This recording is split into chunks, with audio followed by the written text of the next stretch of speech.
한국에 방문한 나사 엔지니어가 충격에 빠졌습니다. 2025년 11월 한국 누리호 취재차 고흥에 도착한 연구원. 한옥에 짐을 풀었어요. 침대가 없다고, 바닥에서 자야 하는 상황. 불편하다며 투덜댔습니다. 하지만 놀라운 일이 일어났습니다. 그날 밤 20년 만에 가장 깊은 잠을 잔 겁니다. 목이 안 아프고 코가 안 막혔죠. 공기가 건조하지 않았습니다. 대체 이게 뭡니까? 할머니가 말했어요. 온돌이라고 해요. 2000년 전부터 썼죠. 충격이었습니다. 열을 버리지 않고 순환시키는 구조. 완벽한 효율이었던 겁니다. 그리고 다음 날 누리호가 하늘로 치솟았어요. 그가 깨달았습니다. 2000년의 온돌이 오늘의 로켓을 만들었다는 걸요. 지금부터 그 놀라운 발견을 공개합니다. 한국 최고라고 댓글을 남겨주세요. 여러분의 구독과 좋아요는 아주 큰 힘이 됩니다. 인천공항 입국장 전광판이 깜빡이고 있었어요. 환영합니다. 대한민국. 2025년 11월 25일 오후 2시. 14시간 비행 끝에 도착한 한국은 제 예상보다 훨씬 추웠습니다. 저는 데이비드 커밍스예요. 42살. 나사 제트 추진 연구소에서 15년을 일했던 우주공학자입니다. 정확히는 일했던 사람이죠. 6개월 전에 그만뒀거든요. 아르테미스 프로젝트 초기 멤버였어요. 달에 다시 인간을 보내겠다는 나사의 야심찬 계획이었죠. 저는 추진 시스템 파트를 맡았습니다. 그런데 지난 3년간 SLS 로켓 발사가 4번이나 연기됐어요. 기술 문제가 아니었습니다. 예산 초과, 부품 공급 지연, 계약업체 간 갈등. 결국 팀이 해체됐죠. 그렇게 저는 우주항공 전문지 스페이스 리뷰의 프리랜서 기자가 됐어요. 6개월 전 일입니다. 첫 해외 출장지가 한국이었죠. 편집장이 말했어요. 한국이 누리호라는 로켓을 4번째 쏜다고요. 민간주도 발사래요. 취재 좀 다녀오라고 했습니다. 솔직히 별 기대 없었어요. 한국이요? 반도체나 휴대폰 잘 만드는 나라잖아요. 로켓이라니. 어차피 러시아 기술 복사한 거 아닐까 싶었죠. 쉬운 일거리다 싶었습니다. 공항 로비를 걸으며 대형 포스터를 봤어요. 누리호 4차 발사 성공을 향해. 한국형 발사체. 사진 속 로켓이 환하게 빛나고 있었죠. 전 피식 웃었습니다. 저런 홍보용 이미지야 누가 못 만들겠어요. 택시를 탔습니다. 기사님이 물었어요. 어디 가시냐고. 고흥이요. 나로우주센터 근처로 가야 해요. 기사님 눈이 반짝였어요. 아, 누리호 보러 오셨구나. 네, 뭐 그렇죠. 이번에 대박 난다니까요. 민간 기업이 만든 거래요. 한화요, 한화. 우리나라 기술 진짜 대단해요. 기사님은 신이 나서 말을 쏟아냈어요. 저는 적당히 맞장구 치며 창밖을 봤습니다. 고속도로가 쭉 뻗어 있었죠. 경부 고속도로래요. 근데 누리호가 뭐 그렇게 대단한 건가요? 제가 물었어요. 기사님이 핸들을 꽉 쥐며 열변을 토하기 시작했습니다. 아이고, 모르시는구나. 이게 순수 우리 기술로 만든 거예요. 러시아나 미국 도움 안 받았어요. 처음엔 실패했지만 2번째부터 계속 성공이래요. 이번엔 위성을 13개나 실었대요. 13개요? 저는 속으로 중얼거렸습니다. 페이로드 분리가 복잡하겠네요. 근데 연속 성공이라. 외국 사람들도 놀란대요. 한국이 이렇게 빨리 따라올 줄 몰랐다고요. 기사님은 자랑스러워 하셨어요. 저는 그냥 고개를 끄덕였죠. 뭐, 애국심이야 이해합니다. 하지만 로켓은 감정으로 날리는 게 아니에요. 기술이 전부죠. 차창 밖으로 풍경이 스쳐 지나갔어요. 도시를 벗어나니 산과 들판이 나타났습니다. 점점 시골로 들어가는 느낌이었죠. 저는 생각했어요. 이런 곳에서 로켓을 쏜다고요? 나사는 플로리다 케네디 우주센터예요. 최첨단 시설에 수천억 달러 예산이 투입된 곳이죠. 한국은 어떨까요? 궁금하긴 했습니다. 오후 6시쯤 고흥에 도착했어요. 작은 읍내였습니다. 인구도 많지 않아 보였죠. 택시가 좁은 길을 돌아 언덕을 올랐어요. 저 멀리 바다가 보였습니다. 기사님이 말했어요. 여기가 나로우주센터 근처예요. 내일 발사 보실 거죠? 네, 그럴 예정입니다. 멋있을 거예요. 우리 로켓은요? 기사님은 웃으며 손을 흔들고 떠났어요. 저는 짐을 들고 숙소를 찾아 걸었습니다. 한옥 게스트하우스래요. 전통 건물에서 자는 것도 나쁘지 않겠죠. 하늘이 어두워지고 있었어요. 찬바람이 불었습니다. 저는 파카 지퍼를 올리며 생각했죠. 내일 발사를 보면 뭔가 쓸거리가 나오겠지. 그냥 적당히 취재하고 돌아가자. 나사 시절 동료들에게 연락이나 해봐야겠어요. 그들은 잘 지내고 있을까요? 손에 든 가방이 무겁게 느껴졌습니다. 한옥 게스트하우스는 언덕 중턱에 있었어요. 기와 지붕의 나무 대문. 70년은 됐다는 건물이었습니다. 대문을 밀고 들어서니 마당에 항아리들이 줄지어 있었죠. 어서 오세요. 할머니가 나오셨어요. 75쯤 되어 보였습니다. 작은 체구에 회색 머리를 뒤로 묶으셨죠. 영어는 한마디도 못하셨어요.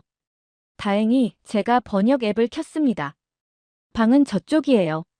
짐 두시고 쉬세요. 할머니가 안채를 가리켰어요. 저는 신발을 벗고 마루로 올라갔습니다. 복도를 지나 방문을 열었죠. 그리고 멈췄어요. 방 안에 침대가 없었거든요. 그냥 빈 방이었습니다. 장롱 하나, 작은 탁자 하나. 바닥엔 요 한 채가 개켜져 있었어요. 저기요, 침대는요? 할머니가 미소 지으며 말했어요. 요 펴고 주무세요. 온돌방이라 따뜻해요. 온돌이요? 바닥 난방 말하는 건가요? 아, 맞다. 한국은 바닥에서 자는 문화가 있다고 들었죠. 그런데 21세기에 바닥에서 자라고요?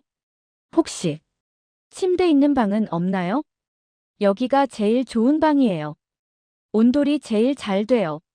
할머니는 자랑스러워 보였어요. 저는 한숨을 삼켰습니다. 뭐, 하룻밤인데. 참아야죠. 짐을 내려놓고 마당으로 나왔어요. 해가 지고 있었습니다. 할머니가 집 뒤편에서 뭔가 하고 계셨죠. 궁금해서 다가갔어요. 아궁이었어요. 할머니가 장작을 넣고 계셨습니다. 불을 지피고 있었죠. 빨간 불꽃이 활활 타올랐어요. 연기가 피어올랐습니다. 저게 난방이에요? 제가 물었어요. 할머니가 고개를 끄덕이셨죠. 네, 이렇게 불 지피면 방이 따뜻해져요. 저는 아궁이를 바라봤습니다. 돌로 쌓은 구조. 장작이 타는 소리. 연기가 어디론가 빠져나가고 있었어요. 저 원시적인 방식으로 난방을 한다고요? 21세기예요? 얼마나 따뜻한데요? 밤새 따뜻해요. 걱정 마세요. 할머니는 웃으셨어요. 저는 고개를 저었습니다. 설마 저걸로 충분할까요? 중앙난방이나 전기 히터가 훨씬 효율적일 텐데요. 저녁은 된장찌개와 김치, 그리고 생선구이였어요. 소박했지만 맛있었습니다. 할머니는 말없이 밥을 드셨죠. 저는 혼자 핸드폰을 봤어요. 내일 발사 일정을 확인했습니다. 오전 10시에 나로우주센터 프레스센터 집합. 발사는 27일 새벽 1시로 예정됐대요. 새벽이라니. 피곤하겠네요. 메일함을 열었어요. 나사 시절 동료 하나가 메시지를 보냈더군요. 데이브, 잘 지내? 스페이스X가 또 발사 성공했어. 넌 지금 뭐해? 저는 답장을 쓰지 않았어요. 뭐라고 써야 할지 몰랐거든요. 한국에서 로켓 취재 중이라고요? 웃기죠. 밤 8시쯤 방으로 들어갔어요. 바닥이 따뜻했습니다. 정말로요. 손을 대보니 은은한 온기가 느껴졌어요. 오, 진짜 따뜻하네. 저는 놀랐어요. 아궁이에 불 지핀 게 1시간 전인데 벌써 이렇게 따뜻해진 거예요? 어떡해요? 요를 펴고 누워봤습니다. 바닥이 딱딱했어요. 침대가 그리웠죠. 하지만 따뜻하긴 했습니다. 등에서 느껴지는 온기가 생각보다 편안했어요. 불을 끄고 누웠어요. 천장을 바라봤습니다. 나무 석가래가 보였죠. 바람 소리가 들렸어요. 잠이 안 왔어요. 뒤척였습니다. 바닥이 불편했거든요. 침대가 익숙한 사람이 갑자기 바닥에 누우면 당연히 그렇죠. 그런데 시간이 지나니까 몸이 적응했어요. 따뜻한 바닥이 등을 감싸는 느낌이었습니다. 중앙난방처럼 공기가 건조하지도 않았어요. 은은하게, 아주 고르게 따뜻했죠. 어느새 눈이 감겼어요. 꿈을 꿨습니다. 나사 회의실이었어요. 팀원들이 앉아 있었죠. 부서장이 서류를 내려놓으며 말했어요.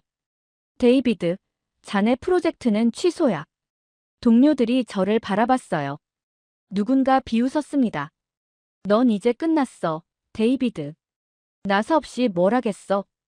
그냥 포기해. 저는 아무 말도 못했어요. 그저 서 있을 뿐이었죠. 그때 문이 열렸어요. 누군가 들어왔습니다. 얼굴이 보이지 않았어요. 그 사람이 말했죠. 기술은 장소를 가리지 않아. 꿈이 흐려졌어요. 그리고 깊은 어둠 속으로 빠져들었습니다. 햇살이 눈꺼풀을 비췄어요. 눈을 떴습니다. 새벽 6시였죠. 저는 멍하니 천장을 바라봤어요. 뭔가 이상했습니다. 평소 같으면 알람 소리에 깨는데 자연스럽게 눈이 떠진 거예요. 개운했습니다. 일어나 앉았어요. 몸을 확인했죠. 목이 안 아팠어요. 아침마다 느끼던 건조함이 없었습니다. 코도 안 막혔죠. 보통은 밤새 입으로 숨 쉬어서 목이 칼칼했거든요. 그런데 지금은 깨끗했어요. 머리도 안 아팠습니다. 어제 장시간 비행했는데 두통이 없다고요? 손을 들어 목을 만져봤어요. 평소처럼 뻐근하지 않았습니다. 허리도 괜찮았죠. 바닥에서 잤는데 오히려 침대에서 잘 때보다 편했어요. 뭐지? 중얼거렸어요. 손목 시계를 확인했습니다. 6시 8분. 보통은 8시에 일어나거든요. 알람 맞춰놔도 2번은 스누즈 누르죠. 그런데 오늘은 2시간이나 일찍 일어났어요.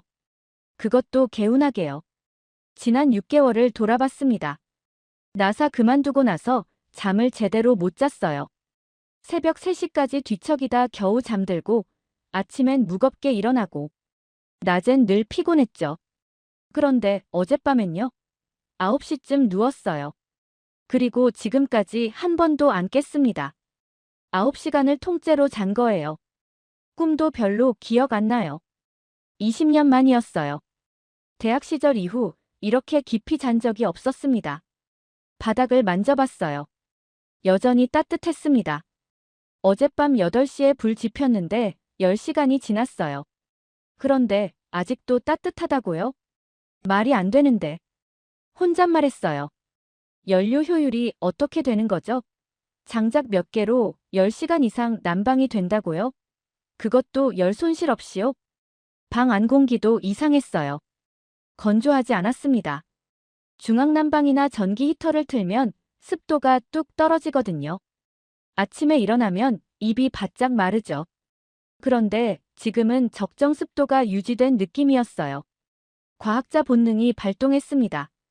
이건 조사해야 해요. 세수하고 옷을 갈아입었어요. 마당으로 나갔습니다. 아침 공기가 차가웠죠. 할머니가 부엌에서 뭔가 준비하고 계셨어요. 주무셨어요? 밥 드세요. 식탁에 앉았어요. 된장찌개와 나물 반찬들이 나왔습니다. 따뜻한 밥이 김이 모락모락 났죠. 밥을 먹으며 할머니에게 물었어요. 번역 앱을 켜고요. 어젯밤에 정말 잘 잤어요. 근데 궁금한 게 있는데요. 뭐가요? 어제 저녁 8시쯤 불 지폈잖아요.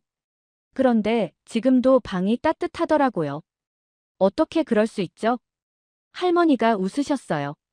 온돌이 그래요. 한 번 불 지피면 하루는 가요. 하루요? 네. 돌이 열을 머금고 있다가 천천히 내보내거든요. 제 머릿속에서 뭔가 번쩍였어요. 돌이요? 바닥 아래에 돌이 있다고요? 아니, 돌 위로 연기가 지나가요. 고래라고 해요. 고래요? 고래가 뭐죠? 바닥 구조를 좀 설명해 주실 수 있나요? 할머니가 종이를 가져오셨어요. 볼펜으로 그림을 그리기 시작했습니다. 여기가 아궁이에요. 여기서 불을 지피면 연기가 나오죠. 그 연기가 바닥 아래를 지나가요. 이렇게 구불구불하게요. 이게 고래예요. 수평으로 긴 연도였어요. 바닥 아래를 가로지르는 거죠. 연기가 지나가면서 돌을 데워요. 구들장이라고 해요. 그 돌에서 열이 나오는 거예요. 잠깐만요. 제가 끼어들었어요. 연기가 돌을 직접 데우는 방식이라고요? 그럼 복사열 난방 아닌가요? 복사열이요? 열이 공기가 아니라 물체에서 직접 나오는 거요. 적외선 복사 방식이요. 할머니는 잘 모르겠다는 표정이었어요. 뭐, 그런가 봐요. 저도 그냥 옛날부터 이렇게 했어요. 옛날부터요? 얼마나 옛날인데요? 한 2000년. 숟가락을 놓쳤어요. 찌개가 튀었죠. 2000년이요? 네, 역사책에 나와요. 제 머릿속이 복잡해졌습니다. 추결, 복사열, 열전달 효율. 이건 현대 건축공학에서 최근에야 주목받는 개념이에요. 그런데 2000년 전에요? 그럼 이 방식이 2000년 동안 쓰였다는 거예요? 네, 한국 사람들은 다 이렇게 살았어요. 요즘은 아파트가 많아져서 온돌도 전기나 온수로 바뀌었지만요. 전기 온돌이요? 그럼 원리만 같고 여론을 바꾼 거네요. 할머니, 혹시 이 온돌이 외국에도 있나요? 글쎄요. 없는 것 같은데요. 외국 손님들은 다들 신기해해요. 저는 숟가락을 내려놓았어요. 밥을 먹을 수가 없었습니다. 복사열 난방, 추결 방식, 열 효율 극대화, 지속시간 10시간 이상, 습도 유지, 공기질 보존. 이건 현대 난방 시스템이 추구하는 이상적인 모델이에요. 그런데 한국은 2000년 전부터 이걸 했다고요? 저기요, 할머니. 네. 이 온돌 구조 좀 더 자세히 볼 수 있을까요? 아궁이요? 네, 그리고 바닥 아래도요. 할머니가 웃으며 일어나셨어요. 바닥 아래는 못 보죠. 파야 하는데요. 하지만 아궁이는 보여드릴게요. 집 뒤편으로 갔습니다. 아궁이가 있었죠. 할머니가 설명해 주셨어요. 불을 지피는 곳, 연기가 빠져나가는 고래 입구, 그리고 멀리 보이는 굴뚝. 저는 구조를 머릿속으로 그렸어요. 열원인 장작에서 연소가 일어나요. 그럼 뜨거운 연기가 생기죠. 그 연기가 수평 연도인 고래를 통과하면서 돌을 데웁니다. 구들장이라는 돌이요. 그 돌에서 복사열이 방출되고 식은 연기는 굴뚝으로 배출돼요. 완벽한 열교환 시스템이었습니다. 이거 천재적인데요. 중얼거렸어요. 할머니는 못 알아들었죠. 제 머릿속이 빠르게 돌아갔어요. 이 원리를 제대로 조사해야겠어요. 논문을 찾아봐야 합니다. 열효율 데이터, 비교 연구, 현대 적용 사례. 그리고 문득 생각했어요. 이런 기술을 가진 나라가 로켓을 만들면 어떨까요? 오전 10시 한국항공우주연구원 정문 앞에 섰어요. 현대적인 건물이었습니다. 유리와 콘크리트로 지어진 5층 건물이 햇빛을 반사하고 있었죠. 프레스 투어가 시작됐어요. 각국 기자들과 엔지니어들이 모였습니다. 일본, 유럽, 중국에서 온 사람들이었죠. 저는 뒤쪽에서 조용히 따라갔습니다. 가이드가 앞장서서 설명했어요. 연구원 역사, 나로호 프로젝트, 그리고 누리호 개발 과정. 저는 적당히 듣는 척했습니다. 이미 아는 내용이었거든요. 전시관으로 들어갔어요. 거기 있었습니다. 누리호 75톤급 엔진 실물이요. 높이 3m는 되어 보이는 거대한 엔진이었어요. 은빛 금속 표면이 조명을 받아 빛났습니다. 연소실, 터보펌프, 노즐. 정밀하게 제작된 부품들이 하나로 결합돼 있었죠. 가이드가 설명을 시작했어요. 재생냉각 방식이라고 했습니다. 케로신 연료가 연소실 벽면을 순환하며 열을 흡수한 뒤 연소실로 주입된다고요. 이렇게 하면 엔진이 녹지 않는다고 했습니다. 저는 엔진 옆으로 다가갔어요. 벽면 구조를 자세히 봤습니다. 이중벽이었어요. 안쪽 벽과 바깥쪽 벽 사이에 좁은 공간이 있었죠. 설명판을 읽었습니다. 냉각 채널이래요. 연료가 이 채널을 통과하면서 열을 흡수한다고 했습니다. 연소실 온도는 3000도가 넘는다고요. 그 뜨거운 열을 연료가 식히는 거죠. 그리고 데워진 연료는 다시 연소실로 들어가 더 높은 효율로 연소된다고 했습니다. 열을 버리지 않고 활용하는 방식이었어요. 뭔가 익숙했습니다. 저는 엔진을 계속 바라봤어요. 이 구조 어디서 본 것 같은데요. 열이 벽을 따라 이동하고 그 열이 다시 활용되고 머릿속이 복잡했습니다. 뭔가 연결되려는데 정확히 뭔지 모르겠어요. 투어가 계속됐습니다. 위성 조립실, 발사 통제실, 그리고 식당으로 이동했죠. 점심시간이었어요. 식당에 들어서자마자 바닥에서 온기가 느껴졌습니다. 바닥 난방이었어요. 온돌 방식이겠죠. 발이 따뜻했습니다. 밥을 받아 자리에 앉았어요. 김치찌개와 불고기가 나왔습니다. 먹으면서 생각에 잠겼죠. 아궁이에서 불을 지피면 연기가 나와요. 그 연기가 바닥 아래 고래를 지나가며 돌을 데웁니다. 구들장이요. 그 돌에서 열이 천천히 방으로 퍼져나가죠. 식은 연기는 굴뚝으로 빠져나가고요. 그리고 로켓 엔진은요. 연료가 엔진 벽면의 채널을 지나가며 열을 흡수합니다. 뜨거워진 연료는 연소실로 들어가 추진력을 만들어내죠. 둘 다 열의 순환이에요. 열을 그냥 버리지 않고 다시 활용하는 거죠.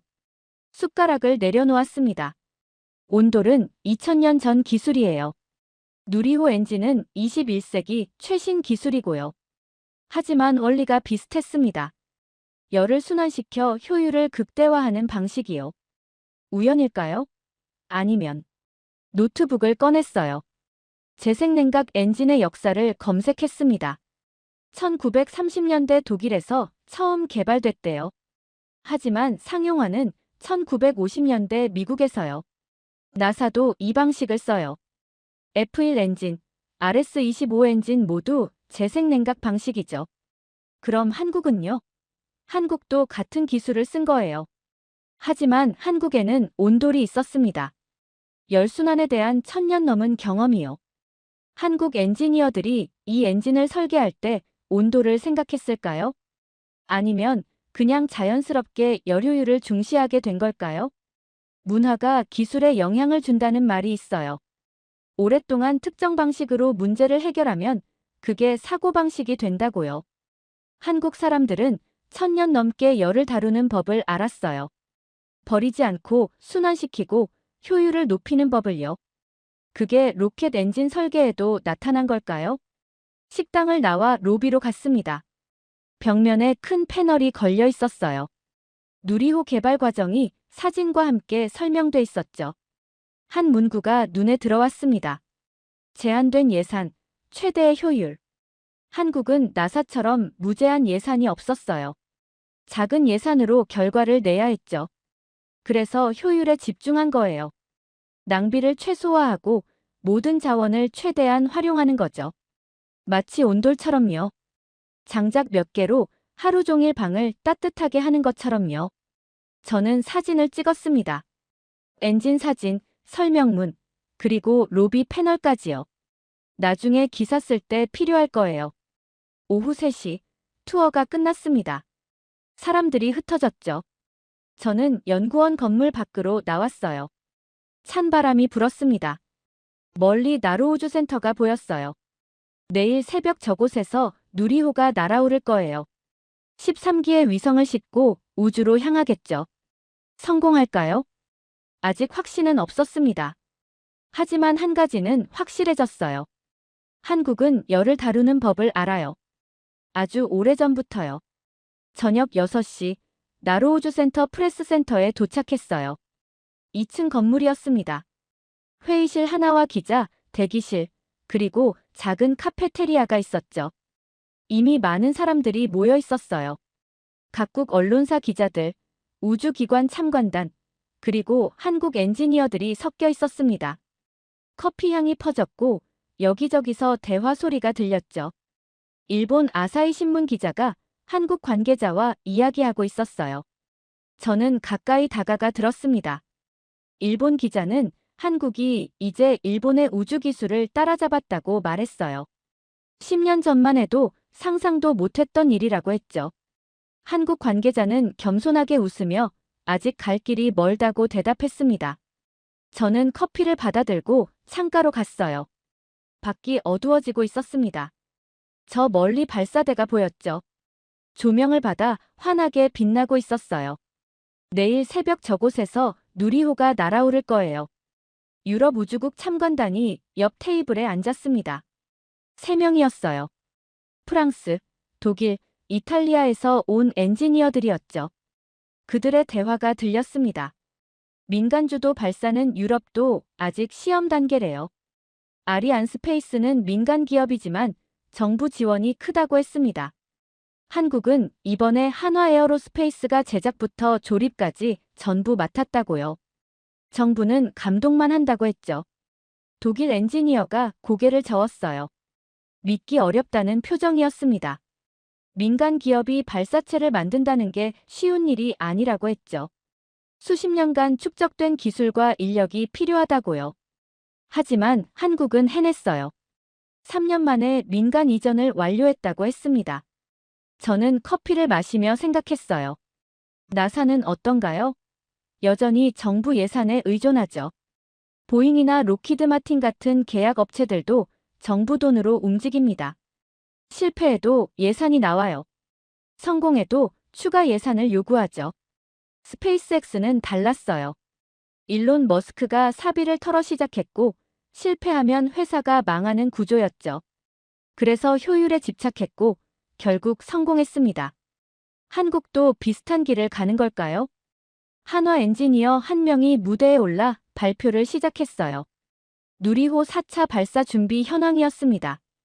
발사체 점검 완료, 위성 탑재 완료, 기상 상황 양호. 모든 게 계획대로 진행 중이라고 했어요. 질의응답 시간이 있었습니다. 중국 기자가 손을 들었어요. 민간 기업이 주도하면 품질 관리가 어렵지 않냐고 물었죠. 한화 엔지니어는 차분하게 대답했어요. 오히려 더 엄격하다고 했습니다. 실패하면 회사가 손해를 보니까 품질에 더 신경 쓴다고요. 정부 프로젝트는 실패해도 다음 기회가 있지만 민간 기업은 그럴 수 없다고 했습니다. 냉정한 논리였어요. 시장 원리죠. 저는 속으로 인정할 수밖에 없었습니다. 맞는 말이에요. 나사는 실패해도 다음 예산을 받아요. SLS 로켓이 4번 연기됐어도 프로젝트는 계속됐죠. 예산만 더 늘었을 뿐이에요. 발표가 끝났습니다. 사람들이 흩어져 각자 대화를 나눴어요. 저는 자리에 그대로 앉아 있었습니다. 회의적인 마음이 조금씩 흔들렸어요. 한국은 정말 뭔가 다른 방식으로 하고 있는 것 같았습니다. 큰 예산 없이 효율을 극대화하고 민간이 책임지는 구조로요. 그게 가능한 이유가 뭘까요? 온돌이 떠올랐습니다. 적은 자원으로 최대 효과. 1000년 넘게 해온 방식이죠. 한국 사람들은 그렇게 살아왔어요. 부족한 자원을 효율적으로 쓰는 법을요. 그게 지금 로켓에도 적용된 걸까요? 밤 9시가 넘었어요. 프레스 센터를 나왔습니다. 차가운 바람이 얼굴을 스쳤죠. 하늘에 별이 떠 있었어요. 숙소로 돌아가는 길, 발사대를 다시 봤습니다. 조명이 더 밝아졌어요. 발사 준비가 한창인 것 같았죠. 저 안에 누리호가 서 있을 거예요. 13기의 위성을 품고요.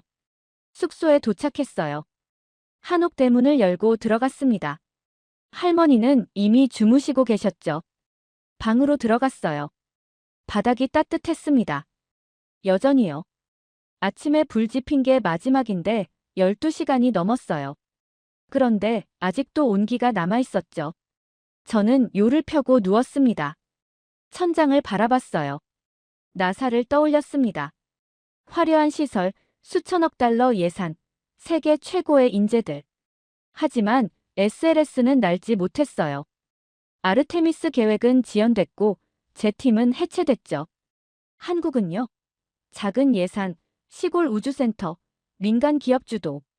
하지만 연속으로 성공하고 있어요. 뭐가 다른 걸까요? 돈이 아니었어요. 시설도 아니었죠. 효율이었습니다. 낭비하지 않고 모든 걸 최대한 활용하는 거요. 실패하면 책임지는 구조요. 그리고 오랫동안 축적된 문화요. 온돌처럼요. 저는 눈을 감았습니다. 내일 새벽이면 답을 알게 될 거예요. 누리호가 성공하면 제 생각이 맞는 거죠. 실패하면. 글쎄요. 하지만 이상하게 확신이 들었어요. 한국은 성공할 것 같았습니다. 2025년 11월 27일 새벽 12시 30분. 나로우주센터 관람석에 도착했어요. 수백 명이 이미 자리를 잡고 있었습니다. 기자들, 엔지니어들, 그리고 일반 관람객들이 섞여 있었죠. 어둠 속에서 사람들의 숨소리와 카메라 셔터 소리가 들렸어요. 관람석은 발사대에서 2km 떨어진 곳이었습니다. 안전거리죠. 앞쪽에 거대한 스크린이 설치돼 있었어요. 통제실 상황이 실시간으로 중계되고 있었습니다. 화면 속 통제실은 조용했어요. 엔지니어들이 각자 모니터를 보며 데이터를 확인하고 있었죠. 긴장된 분위기가 화면 너머로도 느껴졌습니다. 저는 뒷좌석에 앉았어요. 노트북을 꺼내 메모 파일을 열었습니다. 발사 시각, 탑재 위성 목록, 궤도 고도. 기본 정보를 다시 확인했죠. 차세대 중형 위성 3호가 주 탑재체였어요. 600km 고도 태양동 기궤도에 진입할 예정이었습니다. 오로라 관측이 목적이래요. 그래서 새벽 발사였죠. 위성이 자정 무렵 궤도에 도달해야 한다고 했습니다. 부탑재 위성은 12기였어요. 큐브 위성들이죠. 대학과 연구소에서 만든 작은 위성들이었습니다. 각자 다른 실험을 수행할 거래요. 화면에 카운트다운이 나타났어요. 발사 25분 전. 0시 55분 발사 예정이라고 했습니다. 발사대가 조명을 받아 환하게 빛났어요. 누리호가 서 있었습니다.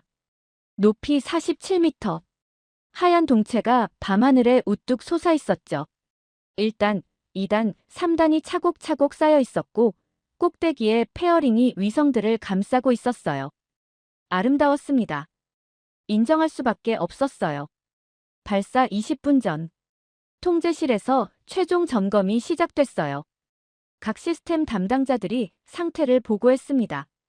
추진제 충전 완료. 전기 시스템 정상. 유도 시스템 정상. 하나씩 체크가 끝났죠. 관람석이 조용해졌어요. 사람들이 숨죽이고 화면을 바라봤습니다. 발사 10분 전. 기립 장치가 철수됐어요. 발사체를 잡고 있던 구조물이 천천히 뒤로 물러났습니다. 이제 누리호는 스스로 서 있는 거예요. 발사 5분 전. 산화제 충전이 시작됐습니다. 액체 산소가 탱크로 주입되고 있었어요. 하얀 증기가 발사대 주변에 피어올랐죠. 제 심장이 빨라졌어요. 손에 땀이 났습니다. 나사에서 수없이 발사를 받지만 여전히 긴장됐어요. 로켓 발사는 언제나 긴장되는 일이에요. 발사 2분 전. 자동 발사 시퀀스 시작. 이제 컴퓨터가 모든 걸 제어합니다. 인간은 손을 뗐어요. 발사 1분 전. 화면 속 통제실 사람들이 모니터에 집중했어요. 데이터가 빠르게 스크롤됐죠. 발사 30초 전. 관람석 사람들이 일어섰어요. 카메라를 들었습니다. 저도 일어났죠. 10초 전, 9초, 8초. 그때였어요. 화면에 빨간 불이 들어왔습니다. 경고음이 울렸죠. 발사 중지. 관람석이 술렁였어요. 무슨 일이죠? 화면에 자막이 떴습니다. 엄빌리칼 회수 압력 센서 신호 이상. 발사 시각 재조정 중. 저는 한숨을 쉬었어요. 역시 그렇죠. 문제가 생긴 거예요. 로켓 발사엔 늘 문제가 생기죠. 특히 마지막 순간에요. 나사였으면 최소 3일은 연기했을 거예요. 센서 교체하고 시스템 전체 재점검하고 안전성 회의하고 일주일 걸릴 수도 있죠. 통제실 화면을 봤어요. 엔지니어들이 모여 뭔가 논의하고 있었습니다. 급하게 움직이지 않았어요. 차분했죠. 5분이 지났어요. 10분이 지났습니다. 화면에 자막이 다시 떴어요. 센서 신호 이상 확인. 실제 압력은 정상. 센서 소프트웨어 재부팅 완료. 발사 시각 1시 13분으로 조정. 18분 지연이었어요. 겨우 18분요? 저는 놀랐습니다. 문제를 18분 만에 해결했다고요? 원인 파악하고 확인하고 해결책 찾고 적용하는데 18분이요? 통제실 엔지니어들은 다시 자리로 돌아갔어요. 모니터를 확인했습니다. 침착했어요. 당황하는 모습이 없었죠. 관람석 사람들도 다시 앉았습니다. 술렁임이 가라앉았어요. 18분이면 금방이니까요. 저는 노트북에 메모했습니다. 센서 이상 발생. 18분 만에 해결. 침착한 대응. 나사였다면요? 회의부터 소집했을 거예요. 안전 담당자, 시스템 엔지니어, 프로젝트 매니저. 모두 모여서 논의했겠죠. 최소 2시간. 아니 하루요. 그리고 발사 연기 결정. 한국은 달랐어요. 문제의 본질을 빠르게 파악했습니다. 센서 신호 이상이지 실제 압력 문제가 아니라는 걸요. 그래서 센서만 재부팅했죠. 간단 명료했어요. 효율적이었습니다. 발사 10분 전. 다시 카운트다운이 시작됐어요. 발사대의 누리호는 그대로 서 있었습니다. 조명이 동체를 비췄죠. 하얀 증기가 여전히 피어올랐어요. 발사 5분 전. 관람석이 다시 조용해졌습니다. 이번엔 진짜죠. 발사 1분 전. 제 손이 떨렸어요. 주먹을 쥐었습니다. 이 로켓이 성공할까요? 온도를 떠올렸어요. 효율, 정밀함, 축적된 경험. 한국이 1000년 동안 해온 것들이요. 발사 10초 전. 심장이 뛰었습니다. 5, 4, 3, 2, 1. 점화. 불기둥이 솟았어요. 땅이 흔들렸습니다. 굉음이 귀를 때렸죠. 누리호가 떠올랐어요. 천천히, 아주 천천히요. 중력과 싸우며 1m씩 올라갔습니다. 그러다 속도가 붙었어요. 점점 빨라지며 하늘로 치솟았죠. 저는 숨을 멈췄어요. 로켓은 불기둥을 뒤에 달고 올라갔습니다. 밤하늘을 가르며 점점 작아졌어요. 소리가 가슴을 울렸습니다. 화면이 바뀌었어요. 누리호 내부 카메라였죠. 위성들이 보였습니다. 122초 후. 1단이 떨어져 나갔어요. 깨끗하게요. 관람석에서 박수가 터졌습니다. 230초 후. 위성 덮개가 열렸어요. 꽃잎처럼 활짝여. 263초 후. 2단이 분리됐습니다. 3단 엔진이 불을 뿜었죠. 모든 게 정확했어요. 계획대로였습니다. 시간이 흘렀어요. 12분이 지났습니다. 화면에 고도가 떴어요. 600.5km. 목표 궤도였어요. 정확히요. 통제실에서 환호가 터졌습니다. 엔지니어들이 자리에서 뛰어올랐어요. 서로 껴안았죠. 위성들이 하나씩 분리됐어요. 13기 전부요. 우주로 날아가는 모습이 카메라에 담겼습니다. 18분 25초. 모든 비행 종료. 화면에 큰 글씨가 떴어요. 발사 성공. 관람석이 폭발했습니다. 환호, 박수, 비명. 사람들이 소리쳤어요. 저는 멈춰 있었어요. 화면을 바라봤습니다.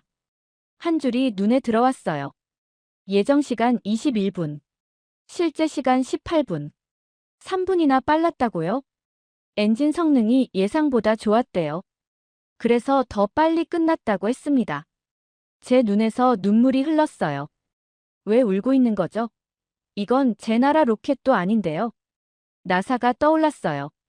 15년을 바친 곳이었죠. 하지만 저희 팀의 로켓은 날지 못했어요.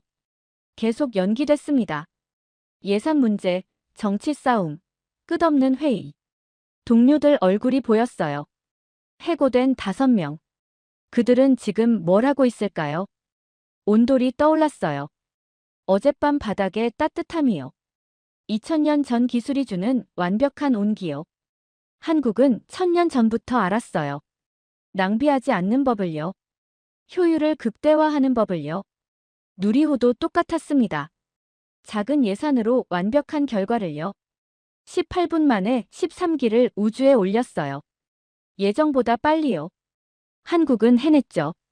차이가 뭘까요? 문화였어요. 쌓아온 시간이었죠. 온돌처럼요. 저는 조용히 눈물을 닦았습니다. 관람석 사람들은 여전히 환호하고 있었어요. 아무도 몰랐을 거예요. 한 미국인이 왜 울고 있는지요. 저는 한국을 무시했어요. 반도체나 만드는 나라라고 생각했죠. 틀렸어요. 한국은 처음부터 강했어요. 1000년 전부터요. 저는 온돌 바닥에서 그걸 배웠습니다. 새벽 3시 숙소로 돌아왔어요. 마당은 고요했습니다. 할머니는 주무시고 계셨죠. 방문을 열고 들어갔어요. 바닥이 여전히 따뜻했습니다. 요를 펴고 누웠어요. 천장을 바라봤습니다. 나무 석가래가 보였죠. 머릿속이 복잡했어요. 온도를 생각했습니다. 아궁이에 불을 지피면 연기가 바닥 아래를 지나가요. 돌을 데우고 그 돌에서 열이 나오죠. 하루 종일 따뜻합니다. 장작 몇 개로요. 2000년 전 기술이에요. 누리호를 떠올렸어요. 18분 만에 13기 위성을 우주에 올렸죠. 예정보다 빨랐어요. 엔진이 예상보다 잘 작동했거든요. 21세기 기술이에요. 둘 다 같았습니다. 낭비하지 않아요. 모든 걸 활용하죠. 정확해요. 한국의 방식이었어요. 나사를 떠올렸어요. 화려한 시설, 끝없는 예산, 세계 최고 인재들. 하지만 로켓은 날지 못했죠. SLS는 4번 연기됐어요. 제 팀은 해체됐고요. 왜였을까요? 돈이 문제가 아니었어요. 기술도 완벽했죠. 문화였습니다. 실패해도 괜찮았거든요. 예산은 또 나왔으니까요. 다음 기회가 있었으니까요. 책임지는 사람이 없었어요. 한국은 달랐어요. 실패하면 회사가 손해를 봤죠. 민간 기업이 만들었으니까요. 그래서 더 정확해야 했어요. 더 효율적이어야 했죠. 온돌도 그랬어요. 장작은 귀했을 거예요. 겨울은 길었을 거고요. 그래서 한 번 불 지피면 하루를 가게 만든 거죠. 효율을 극대화한 거예요. 1000년 동안요. 그게 습관이 됐어요. 문화가 됐죠. 생각하는 방식이 됐고요. 로켓을 만들 때도 그렇게 했던 거예요. 자연스럽게요. 저는 눈을 감았어요. 나사에서 보낸 15년이 떠올랐습니다. 회의, 보고서, 승인 절차. 끝없는 과정이었죠. 뭔가 바꾸려면 6개월이 걸렸어요. 새로운 아이디어는 위원회를 거쳐야 했고요. 한국은 18분 만에 센서 문제를 해결했어요. 본질을 파악하고 바로 고치고 다시 시도했죠. 차이가 거기 있었어요. 몸을 돌려 옆으로 누웠습니다. 바닥의 온기가 어깨를 감쌌어요. 편안했어요. 내일 서울로 가요. 모레 미국으로 돌아가죠. 그럼 뭘 할까요? 기사를 써야 해요. 누리호 발사 성공 기사요. 하지만 그냥 성공 소식만 쓸 순 없었어요. 온도를 써야 했어요. 한국이 1000년 전부터 효율을 알았다는 걸요. 그게 지금 우주기술로 이어졌다는 걸요. 나사가 놓친 게 뭔지 써야 했어요. 기술이 아니라 문화라는 걸요. 잠이 왔어요. 깊은 잠이요. 아침 햇살에 눈을 떴습니다. 7시였어요. 할머니가 아침을 준비하고 계셨어요. 밥과 국, 반찬들이 나왔죠. 밥을 먹으며 할머니를 봤어요. 온도를 1000년 동안 써온 사람들이요. 지금도 그 온기 속에서 사는 사람들이요. 고맙다는 말을 하고 싶었어요. 하지만 번역 앱으로는 제 마음을 다 전할 수 없었죠. 그냥 웃었어요. 할머니도 웃으셨습니다. 오후 2시 서울로 가는 버스에 올랐어요. 창밖으로 나로우주센터가 보였습니다. 어젯밤 그곳에서 역사가 만들어졌죠. 노트북을 꺼냈어요. 기사를 쓰기 시작했습니다. 제목부터 고민했어요. 뭐라고 쓸까요? 손가락이 키보드 위에서 움직였습니다. 한국 우주기술의 비밀, 천년의 축적이 만든 정밀함. 첫 문장을 썼어요. 나는 한국의 온돌바닥에서 나사가 잊어버린 것을 발견했다. 손이 빨라졌습니다. 글이 흘러나왔어요. 온돌 이야기를 썼어요. 처음 경험한 따뜻함, 놀라운 효율, 2000년 역사를요. 누리호 이야기를 썼습니다. 18분의 성공, 민간주도, 예상을 뛰어넘은 성능을요. 그리고 연결했어요. 둘 사이의 공통점을요. 효율, 정밀함, 책임감. 오랫동안 쌓인 문화요. 마지막 문장을 고민했어요. 손가락이 다시 움직였습니다. 우주로 가는 길은 하늘이 아니라 땅에서 시작된다. 한국은 그걸 1000년 전부터 알고 있었다. 저장했어요. 파일 이름은 바닥의 비밀이었죠. 버스가 서울에 도착했어요. 호텔에 짐을 풀고 창밖을 봤습니다. 빌딩들이 즐비했죠. 현대적인 도시였어요. 하지만 저는 알았어요. 이 도시 아래에 뭐가 있는지요. 온돌이요. 천년의 지혜요. 다음 날 아침, 인천공항으로 향했어요. 비행기는 오후 3시였죠. 탑승 게이트에서 기다리며 핸드폰을 봤어요. 편집장에게 기사를 보냈습니다. 답장이 왔어요. 이거 진짜야? 온돌이랑 로켓을 연결하다니. 독특한데? 게재하자. 웃음이 나왔어요. 탑승 안내방송이 나왔습니다. 비행기에 올랐어요. 창가 자리였죠. 이륙했어요. 비행기가 하늘로 올라갔습니다. 창밖으로 한국이 보였어요. 점점 작아졌죠. 저는 생각했어요. 다시 올 거예요. 이번엔 배우러요. 온도를 제대로 연구하고 싶어요. 한국의 효율 철학을 알고 싶죠. 나사에도 전하고 싶어요. 우리가 놓친 게 뭔지요. 돈이 아니라 문화라는 걸요. 비행기가 구름 위로 올라갔습니다. 햇빛이 쏟아졌어요. 저는 눈을 감았어요. 바닥의 따뜻함이 느껴지는 것 같았습니다.